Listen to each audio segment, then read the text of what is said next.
salasun muhlikatun, 3 yang dapat membinasakan manusia. Yang pertama yang membinasakan kita ini adalah syuhun muta'un, sifat syuh yang selalu ditaati, diikuti. Syuh ini selalu diterjemahkan dengan pelit. Pelit ini dalam bahasa Arabnya 2, satu bakhil, satu syuh. Beda bakhil sama syuh begini. Bahasa Indonesianya diterjemahkan bakhil pun pelit, syuh pun pelit, tapi sebetulnya beda. Bedanya begini.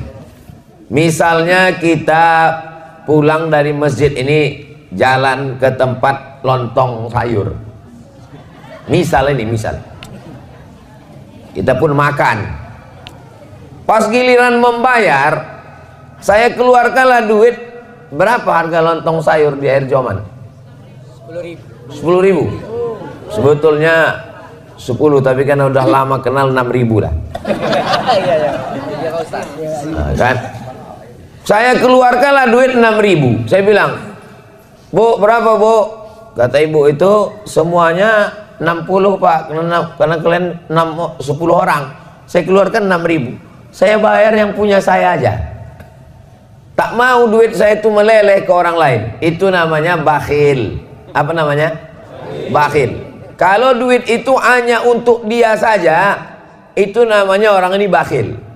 Kalau syuh tadi, pas giliran membayar, dibilangnya kawannya, sakit pula perutku. Duit dia jangankan ke orang lain, ke perut dia sendiri pun tak mau dia. Duit dia disimpannya untuk beli sawit. Duitnya tak mau meleleh sama sekali. Itu namanya syuh. Jadi antara bakhil dengan syuh mana yang lebih parah? Syuh. Makanya dalam Quran dikatakan, wa may yuqa syuhha nafsihi, siapa yang selamat dari penyakit syuh, fa ulaika humul muflihun. Ulaika humul muflihun. Itulah orang beruntung. Subuh ini insyaallah kita selamat dari penyakit syuh. Amin. Kalau mau ngetes nanti balik dari sini, pergilah ke tempat lontong sayur. Biar nampak mana yang bakhil, mana yang syuh. Biasanya orang kalau dapat meteran, dapatnya meteran, itu dipakainya untuk mengukur orang apa untuk mengukur dirinya? Mengukur orang lain. Begitulah orang kalau udah pengajian, dipakainya untuk mengukur orang lain. Habis itu nanti makan, ini kawanku ini udah bakhil nih nampaknya.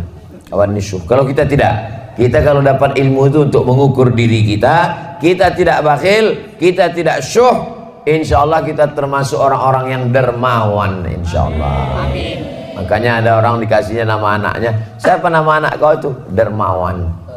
Kenapa? Suka mencari derma. Dermawan itu bukan itu maksudnya. Dermawan itu dia suka berbagi kepada orang lain karena sudah selamat dari penyakit syuh. Yang membinasakan yang pertama manusia ini adalah syuhun muta, sifat bakhil, pelit, kikir, medit, kedekut, apa lagi? Polit, pedangki.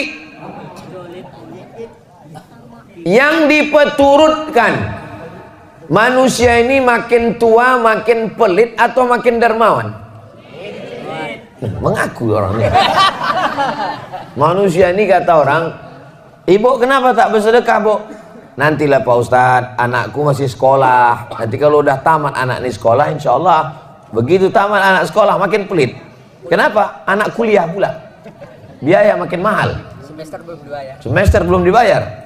Mau uang ujian, mau uang wisuda lagi. Sidang terbuka 10 juta, sidang tertutup 15, buka tutup 25. Nantilah Pak Ustadz, kalau udah wisuda anakku ini, insya Allah aku mau menyumbang. Begitu anak wisuda, tak juga. Kenapa? Anak mau kerja pula, menyiapkan duit sogoknya lagi. Betul tidak? Betul. Betul semua kata orang. Begitu anak udah kerja, nanti kalau anakku ini udah kerja, insya Allah aku mau nyumbang Pak Ustadz. Begitu anak udah kerja, tak juga. Kenapa? Biaya nikah lagi. Tahu dah berapa sewa gedung. Bukan cukup sekarang pakai layar tancap. Nantilah Ustadz kalau anak ini udah nikah, insya Allah. Begitu udah anak udah nikah, pelit juga. Kenapa? Mengandung pula cucu mau lahir, takut operasi sesar. Menantu tadi asik tidur siang. Jadi kalau dipeturutkanlah bakhil ini sampai mati kita tidak akan pernah bersedekah. Ini kita ini sekarang di daerah mana ini? Erjoman. Saya tak tahu. Berangkat dari Silau pejam mata saya tiba-tiba sampai pokok karet. Pejam sekali lagi nampak sawit. Pejam sekali lagi nampak masjid. Orang daerah Erjoman ini, daerah lingkungan masjid kita ini, orangnya sudah selamat semua dari penyakit bakhil. Amin. Dari mana Ustaz tahu? Masjidnya bagus. Ini menunjukkan orangnya mewakafkan tanah. Ke belakang saya tadi wudhu, tempat wudhunya bagus, toilet, kerannya banyak, tengok. Entah hidup atau tidak, wallahu a'lam. Hidup. Tak ada lagi tanah tempat parkirnya. Keramik turun sampai ke bawah. Udah itu pula lantai teruslah sampai halaman sana, berpagar pula cantik. Mudah-mudahan yang membangun masjid ini kalau dia meninggal dunia dilapangkan Allah kuburnya. Amin. Kalau dia masih hidup diberkahi Allah rezekinya. Amin. Barakallahu lakum fima ataitum wa barakallahu lakum fima abaqaitum wa ja'alakum tahuran. Begitu cara mendoakan orang yang berwakaf bersedekah. Barakallahu lakum fima ataitum wa barakallahu lakum fima abaqaitum wa ja'alaha lakum tahuran. Kalau hafal. Kalau tak hafal gerak-gerakkan aja mulut. Mana tahu nanti ada orang minta doa kan. Bu, ibu kan orangnya pengajian, ya tolong doakan bu sedekah kami ini. Kalau ditanya apa doa ibu, so kau tanya, antu antara aku sama Allah aja lah. Nah, macam mana cara mengobati penyakit bakhil, bin medit, bin kedekut, bin kikir, bin pedangki, bin polit tadi? Cara mengobatinya adalah pergi ke rumah sakit menengok orang sakit. Sakit jantung, darah tinggi, diabetes, kanker. Ada guna duit di situ? Guna duit untuk Pak Dokter semuanya. Duit bisa banyak, dokter bisa dibayar, rumah sakit bisa dibeli kalau orang kaya. Tapi ada satu yang tak bisa dibeli. Apa dia? Kesehatan. Mudah-mudahan kalau ada di antara kita nih yang sakit, diangkat Allah penyakitnya. Amin. Yang udah sehat-sehat nih mudah-mudahan istiqomah insyaallah. Kalau mau menengok tak ada harganya duit, pergilah ke liang lahat di kuburan. Bisa dipakai untuk menyogok mungkar nakir. Bisa disogok untuk menyogok malaikat maut. Malaikat maut, tambahlah umurku, ku kasih 3 miliar. Bisa? Innama amruhu idza arada syai'an ayyakula lahu kun fayakun. Mati. Mimda tema taya bawati. Modar.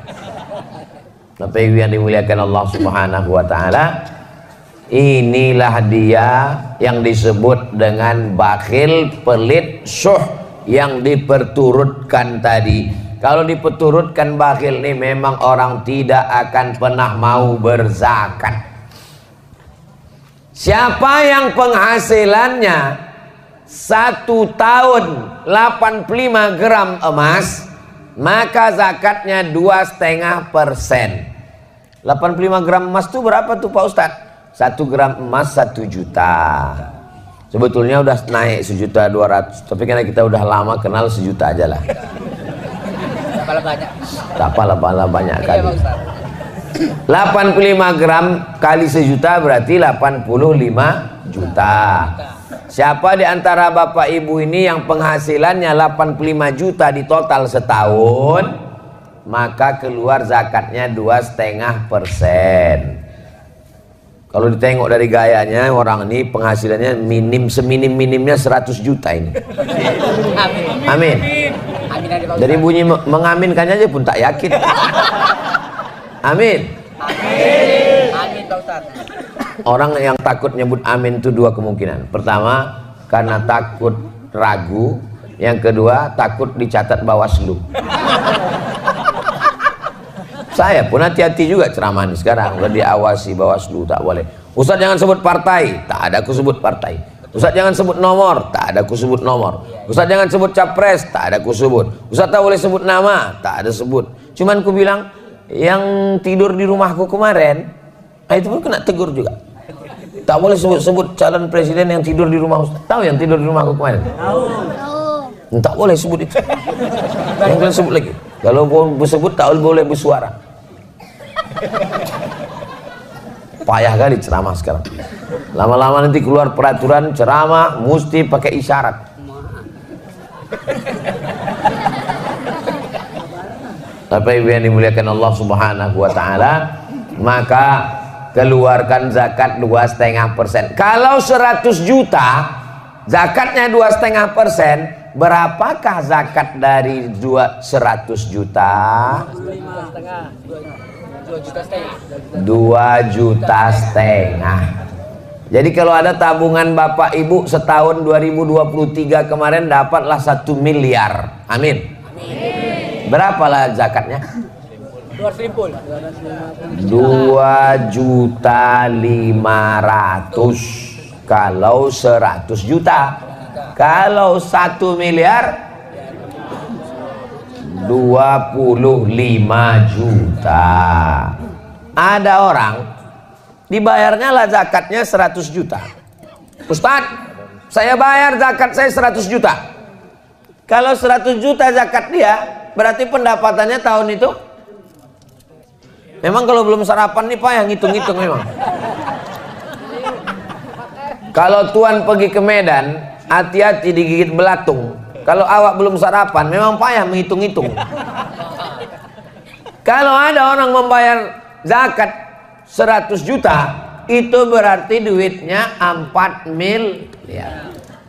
Bapak berapa bayar zakatnya Pak? Aku bayar zakat 100 juta Pak Ustadz. Oh, berarti duit Bapak 4 miliar. Enggak, duitku cuma 400 juta. Loh, kenapa duit Bapak 400 juta Bapak keluarkan 100 juta? Bapak keluarkan 100, berarti Bapak salah hitung. Saya tak salah hitung Pak Ustadz. Kenapa Bapak keluarkan 100? Aku mau memancing rezekiku. Ada jenis manusia macam, cuman manusia yang macam gini tak banyak. Udah hampir-hampir punah lah. Perlu dibudidayakan. Jauh berjalan banyak ditengok, lama hidup banyak dirasa. Lain padang, lain belalang, lain lubuk, lain ikannya. Banyaklah saya jumpa manusia yang unik-unik macam ini. Tapi tak banyak kali. Cara dia untuk menjolok rezeki itu adalah dibanyakkannya zakatnya, biar supaya diturunkan Allah. Dan memang manjur rupanya. Jangan berhitung-hitung sama Allah. Ini banyak orang ini berhitung-hitung sama Allah. Kau kalau berhitung-hitung sama Allah, nanti Allah berhitung-hitung pula sama kau. Dikasihnya napas setengah. Baru tahu, tak sampai ke ujung. Bayar pajak lagi Ustaz. Belum bayar pajak lagi. Bayar pajak bukan main takutnya sama petugas pajak. Kalau bayar zakat tak ada takut sama sekali. Kita semua akan mati menghadap Allah Subhanahu wa ta'ala. Inilah yang pertama, syuhud muta'. Yang kedua, hawa muttaba', memperturutkan hawa nafsu. Semua hawa nafsu kalau diperturutkan binasa. Makan. Dalam Islam boleh makan? Boleh. Tapi ada yang boleh dimakan, ada yang tak boleh dimakan. Jangan semua yang kaki 4 dimakan. Jangan semua yang merayap dimakan. Kereta api pun dimakan. Ada yang boleh dimakan, ada yang tidak, ada yang halal, ada yang haram. Maka Ustadz, kalau memang Allah itu maha baik, kenapa diciptakannya anjing? Kenapa diciptakannya babi? Itu untuk menguji kita ikut Allah atau tidak. Kalau memang Allah itu baik, kenapa diciptakannya setan? Allah menguji kita, apakah kita ini memperturutkan hawa nafsu atau tidak. Masalah makan, kulu, makanlah min thayyibat, makanlah yang baik-baik saja. Minumlah yang baik. Boleh minum tua? Tak boleh. Boleh minum aren? Boleh. Kenapa? Ini memilah dan memilih. Nikah, silakanlah nikah. Yang dinikahi yang baik-baik saja. At-thayyibuna lit-thayyibat, memperturutkan hawa nafsu. Itulah mengapa kita disuruh mengenal hawa nafsu. Macam mana cara mengenal hawa nafsu? disuruh berpuasa besok hari Senin. Siapa yang puasa besok hari Senin, mengqadha puasanya yang tinggal kemarin Ramadan, sekarang sudah masuk bulan Rajab. Ramadan kemarin belum diganti, ini sudah mau masuk Ramadan lagi, Rajab Syaban, gantinya hari Senin, dapat 3. Qadha dapat, puasa Senin dapat, puasa Rajab dapat. Tapi niatnya cuma satu saja, niatnya puasa qadha. Ibu-ibu yang tinggal kemarin 7 hari qadha. Selalu saya Ustadz Somad nih kalau ceramah yang diingatkannya puasa ibu-ibu aja. Ibu memang tinggal 7, rupanya lakinya 17 hari tinggal. Faman kana minkum maridhan, siapa yang kemarin sakit, au ala safarin musafir, fa iddatum min ayyamin ukhar, diganti di hari yang lain. Itulah yang kemarin musafir. Ustadz kemarin ada musafir? Ada. Berapa jarak musafirnya? Jarak qashar sholat 89 km. Dari Air Joman ke Medan itu 180 km. Kalau tak percaya hitung sendiri. Bisa qashar? Bisa, lewat 89 km. Asal bisa qashar boleh tak puasa. Sampai di kereta api, makannya sate, dimakannya kerang, dimakannya udang. Datang orang, kau Islam, kenapa kau tak puasa? Faman kana minkum maridhan aw ala safarin fa iddatum min ayyamin ukhra. Ada bapak-bapak badannya tegap berotot, kumis melintang, berbisik bertanya ke saya, Ustaz, apa hukumnya tak puasa? Kenapa bapak tak puasa? Badan bapak sehat. Buah pinggangku udah dicabut dokter 1. Tak bisa aku tak puasa Pak Ustadz, tak boleh kerja berat, tak boleh tak masuk energi ke badan, aku mesti puasa. Maka kalau bapak tak bisa puasa, diganti di hari yang lain. Tapi di hari yang lain saya tak bisa puasa Pak Ustadz. Ramadan tak bisa, Syawal tak bisa, Zulqa'dah tak bisa, sampai mati tak bisa. Maka dibayarkan fidyah. Apa pula fitrah? Dibayarkan fidyah. 1 hari porsi makan 3 kali, makan pagi, makan siang, makan malam. Lontong pagi 10, makan siang 15, makan malam 15, 10, 40. Jangan hitung-hitung sama Allah, hitung juga lah cendolnya, cuci mulutnya, buahnya, paketkan 50. Berarti yang tak bisa puasa sebulan berarti 50, 500, 1,5 juta. Hawa muttaba. Tapi kalau orang memperturutkan hawa nafsu, disuruh kita puasa untuk mengenal hawa nafsu. Jam 2 siang, mau orang kaya, mau orang miskin, mau diplomat, mau pejabat, kalau udah jam siang mukanya pucat, lapar, haus, mau mengamuk aja bawaannya. Betul? Menengok air sungai ular di Medan, mau menengok sungai Delhi, mau menengok sungai, ditengok air sungai Danau Toba, rasanya mau diminum semua, tak hilang haus. Tapi begitu terdengar suara azan, Allahu Akbar, Allahu Akbar, masuk 2-3 teguk kurma 2 biji, hilang hawa nafsu. Itulah hawa nafsu itu. Hawa nafsu ini semua rasanya. Anak-anak muda nih kalau sebelum nikah ini, wow, semua playboy cap tupai. Semua anak gadis orang mau dinikahinya. Tapi begitu sudah nikah, punya anak, pas ditanya, "Cemana?" "Cukuplah Pak Ustadz, satu ini aja pun udah mau mati kayak puasa." Begitulah hawa nafsu ini. Maka yang paling bahaya ini adalah memperturutkan hawa. Kira-kira kalau manusia ini dikasih duit 1 ton emas, cukup apa tak cukup? Lau kana li bani Adam wadiyan min zahab, seandainya manusia ini punya 1 lembah dari emas, ini bukit, di tengah ini ada lembah, isinya emas semua, walan tamla fahu illa turab, tidak akan pernah puas sampai mulutnya disumbat tanah. Nah, maksud disumbat tanah tuh mati, masuk liang lahat, masuk cacing tanah ke mulut, barulah kata dia cukup ya Allah. Makanya kalaulah orang tidak memturutkan hawa nafsu, selamatlah dunia akhirat. Doakan supaya yang ceramah ini pun tidak diperturutkan hawa nafsu. Amin. Karena tapi ustadz kan ustadz, masa ustadz digoda setan juga? Ustadz yang setan yang menggodanya ustadz setan juga. Dia memang setan, tapi di kalangan setan tuh dia ustadznya setan. Kawasan, Pak. Ustadz kan tamat dari Mesir. Iya, yang menggoda itu juga setan dari Mesir juga. Anak-anak buah Fir'aun. Maka didoakan jamaah. Jamaah ini kalau mendoakan jangan doakan cuma anak bininya, doakan juga ya Allah Ustadz Somad itu pun janganlah lagi dia dipeturutkan hawa nafsu, supaya kita ini bisa mengendalikan hawa nafsu. Nafsu makan, nafsu minum, nafsu jabatan, nafsu politik, nafsu kekuasaan, nafsu. Selamat daripada hawa nafsu. Selama masih makan, selama masih minum, selama darah masih mengalir, maka pasti ada hawa nafsu. Kalau mau tahu nafsu sudah tak ada ketika ruh keluar dari jasad.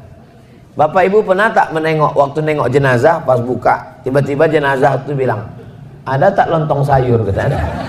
Pernah nengok jenazah minta makan? Itu menunjukkan selama nafsu masih ada, artinya selama jasad ini masih ada ruh, masih bersemayam. Tapi kalau sudah tak ada lagi, insya Allah. Jadi kalau ada orang yang ngomong, Ustadz Somad, iya saya ini tak ada lagi hawa nafsu saya, berarti kau udah mati.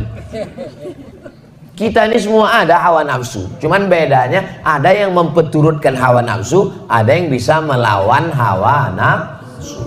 Usahakan kalau pengajian subuh itu berhentinya masuk waktu maghrib. Gimana pengajian subuh masuk waktu maghrib, Pak Ustaz? Maghrib di Air Joman jam berapa? Jam 6 lewat 6 lewat 18 18.35. Maka kalau pengajian subuh buatkan sampai jam 6.35. Begitu cara mudah ngitungnya. 6.35 pagi ini Pak. Bukan 6.35 sore. Kalau 6.35 sore nanti dua gendangnya. Kalau tak ustadz tuh mati, jamaah tuh mati. Jadi kalau ada pengajian rutin subuh di masjid kita, pas saya tanya ada, bingung jamaahnya ada atau tidak. Dia mau bilang ada takut karena tak pernah hadir, mau bilang tak ada takut ada. Jadi kalau mana tahu buat acara pengajian subuh nanti Ramadan, buatkan pengajiannya itu sampai waktu sesuai maghrib. Ini kan waktu ini berubah ini. Nanti kalau kebetulan maghribnya 6.15, berhenti pas jam 6.15. Gunanya untuk apa? Supaya kita berhenti itu masuk waktu sholat sunat isyraq. Pakai top isyraq. Kalau pakai kap isyraq sirik. Kau sholat apa tadi? Aku sholat isyraq. Sholat sirik. Isyraq artinya sholat waktu terbit matahari. Sholat terbit matahari ini keutamaannya 4. Pertama, sholat subuh berjamaah. Yang kedua, duduk iktikaf di masjid. Yang ketiga, berzikir. Yang keempat, sampai terbit matahari. Kalau dilaksanakan, kanat lahu ka ajri hajjatin wa umrah, dapat pahala seperti haji dan umrah. Nah, udah buku kok ayam.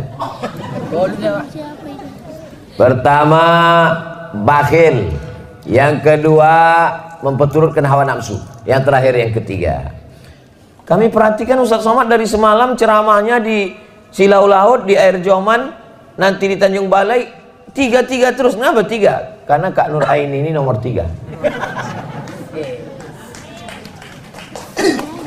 Yang ketiga, fokus ini dulu, itu nanti. Yang ketiga adalah i'jabur rajuli li nafsihi, merasa kagum dengan diri sendiri. Ini penyakit yang berbahaya nomor 3. Di antara kita ini semua yang ramai ini di masjid nih, siapalah yang paling bisa kena penyakit ujub, kagum? Saya ini yang paling bisa. Disediakan tempat di depan, diminta jadi imam, disediakan kursi. Orang nyari-nyari kursi, saya dikasih kursi. Disediakan meja, disediakan air putih. Sebentar lagi teh manis datang, kopi susu, bandrek. Sebentar lagi nasi air masih mendidih. Jadi yang paling bisa kena penyakit ujub saya inilah, ujub. Penyakit ujub itu apa? Penyakit merasa kagum dengan diri sendiri. Pak Haji, pernah Pak Haji sholat di masjid di Air Joman? Masjid itu aku yang bangun, kalau bukan karena aku. Aku. Kalau bukan karena aku kemarin tak datang Ustaz Somad tuh kampung kita. Kalau bukan karena aku tak jadi tablik akbar. Kalau ada orang begitu, sikit-sikit aku bilang sama dia, Pak, dia dalam Quran tuh yang selalu nyebut aku ada 3. Yang pertama Fir'aun, yang kedua Qorun, yang ketiga setan, yang keempat bapak. Sikit-sikit aku. 4 ya, Pak? 4. Apa kata Fir'aun? Ana rabbukumul a'la. Aku Tuhan kamu, kata Fir'aun. Apa kata Qarun? Innama utituhu ala ilmin indi. Itu harta yang banyak itu karena ilmuku, aku. Apa kata setan? Ana khairum minhu. Aku lebih baik daripada Adam. Sikit-sikit aku. Nah, maka selalu nyebut aku. Saya apa Ustaz? Sama sih. Saya sama aku sama aja. Bapak Ibu yang dimuliakan Allah Subhanahu wa taala. Nanti kalau ada yang bertanya, apalah judul Ustaz Somad itu ceramah tadi? Ada 3. Apa yang 3 tuh? Entah, aku pun tak ingat. Ngantuk kali aku tadi.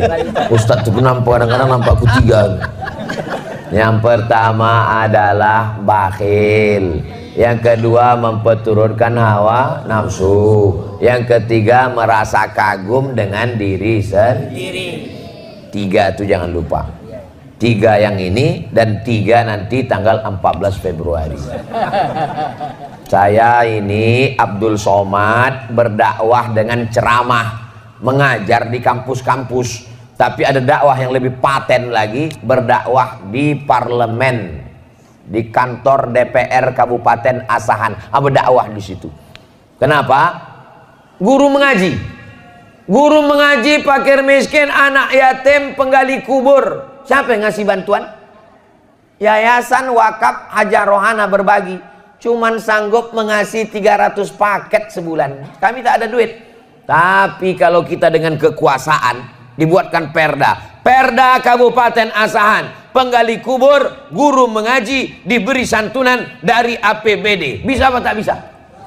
Bisa, tapi syaratnya duduk di situ.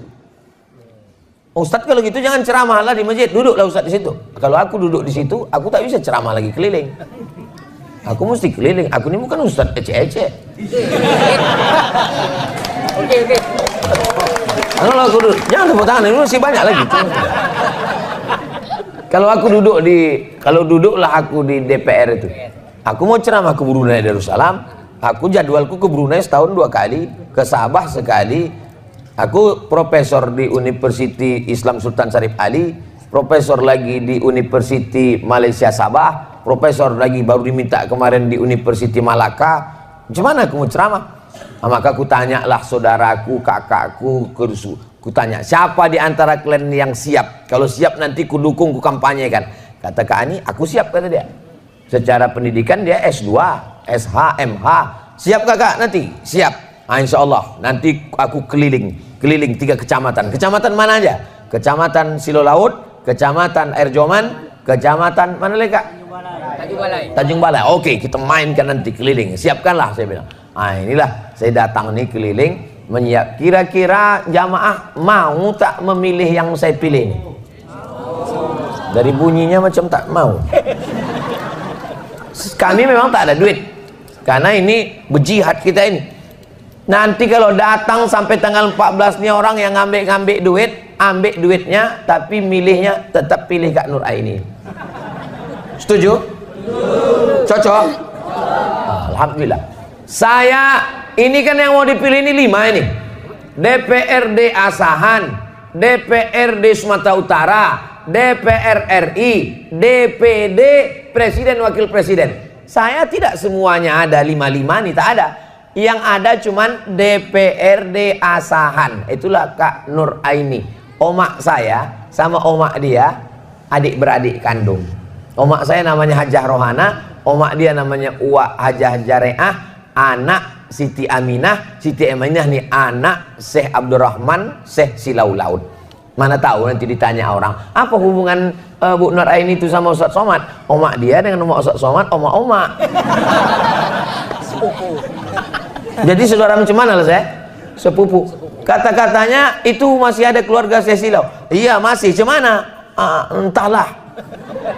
Syekh Abdurrahman tuh Syekh Silau tuh punya anak namanya Siti Aminah. Siti Aminah tuh punya anak namanya yang nomor 5 Hajah Jareah, nomor 10 Hajah Rohana. Nomor 10 tuh Mak Ustadz Somad, nomor 5 tuh Mak Bu Nur Aini ini. Bisa Bapak Ibu jelaskan kalau ditanya orang. Kalau bisa, kalau ingat, kalau tak ingat, video ini kan ada diputar. Nih direkam lagi, nanti diputar lagi di channel Ustadz Abdul Somad Official. Subscribe, like, share, and comment. Yang DPRD provinsi saya tak ada calon, yang DPR RI tak ada, yang DPD saya kemana-mana di Sumatera Utara ini itu ada ketua tim UAS namanya, yang menunjuk, yang mensurvei, menengok hotel, menengok, mencicipi makanan. Kalau ada racun situ dia mati duluan. Ada, namanya tim Ustadz Abdul Somad, namanya Bang Darwis. Mana tim Ustadz Abdul Somad? Bang Darwis, berdiri dulu Bang Darwis biar nampak jamaah nih. Inilah ketua tim Ustadz Abdul Somad. Bang Darwis Halomoan Harahap Halak Ita Sasudena. Tunggu dulu Bang Darwis, dulu. Belum. Bang Darwis ini calon anggota DPD nomor 6. Nanti waktu buka kertas, yang mana yang tim Ustadz Abdul Somad itu? Kalau pergi ke pasar Keramat, jangan lupa membeli kain. Kalau ada kakak dan tim Ustadz Abdul Somad, jangan pilih yang lain. Ini dia orang. Ingat, yang tepuk tangannya ya cucu nanti. Tepuk tangan kan main semangat. Baru cucunya lain. Kalau tak boleh, nanti tangkap Bawaslu. Pokoknya yang mana tidur di rumah saya kemarin tuh. Itulah cuman. Duduk Bang Darwis. Bapak Ibu yang dimuliakan Allah SWT, kita jawab beberapa pertanyaan ini. Jangan kemana-mana, kita lanjutkan setelah yang satu ini. Ya kalau di TV begitu. Kok ditengok dari tebalnya pertanyaan ini, azan-azan asar lah baru selesai. Cuman jamaah siap? Siap. Wah, luar biasa air zomannya. Bagaimana cara mendidik anak yang nakal, susah disuruh sholat? Dari kecil telonjak-lonjak, sudah besar terbawa-bawa, sudah tua terubah tidak. Jadi mendidik anak ini dari mulai mencarikan ayahnya. Bapak punya anak gadis kan? Bapak yang punya anak gadis kalau mau mendidik cucu, waktu mencarikan ayahnya. Bapak yang punya anak lajang kalau mau punya cucu soleh, waktu mencarikan omaknya. Makanya buatkanlah fit and proper test penerimaan calon menantu. Khusus untuk masyarakat Erjoman, ketua tim seleksi, serahkan nanti ke Bang Darwis, dia ikuti. Untuk tim seleksi, tim penguji Abdul Somad. Jangan mencari menantu karena sawitnya luas, karena duitnya banyak. Kusangka Pak Ustadz kalau nikah sama dia aku bahagia. Baru kurasakan Pak Ustadz, cuman rasanya Bu nikah sama orang tak sembayang macam tidur sama babi hutan Pak Ustadz. Kunci kalau kebetulan tak sembahyang jangan tersinggung. Kunci mendengar ceramah Ustadz Somad itu satu saja, jangan tersinggung. Beberapa jamaah tersinggung pulang meninggal. Nah ini langkah yang pertama, lakinya mesti sembahyang, bininya mesti sembahyang. Kata almarhumah mak saya, aku waktu mengandung kau, sesusah apapun tak pernah sembahyang ku tinggal. Sakit pun aku tak pernah sembahyang ku tinggal. Aku mengandung kau, sejak dari dalam kandungan kau ini memang tak pernah tinggal sembahyang. Jadi ibu jangan tinggalkan sembahyang, paksa-paksakan sembahyang. Lalu kemudian setelah anak ini lahir, bawa dia ke masjid. Tengoklah betapa senangnya saya pagi ini menengok, karena yang datang ini anak-anak muda aja. Ada cuma beberapa yang tua, cuma tak banyak kan. Kalau orang tua ke masjid itu biasa, karena malaikat maut udah dekat. Tapi anak-anak muda ke masjid ini kan luar biasa ini. Anak muda, syabun qalbuhu mu'allaqun fil masajid. Anak muda yang hatinya tergantung di masjid. Anak muda luar biasa.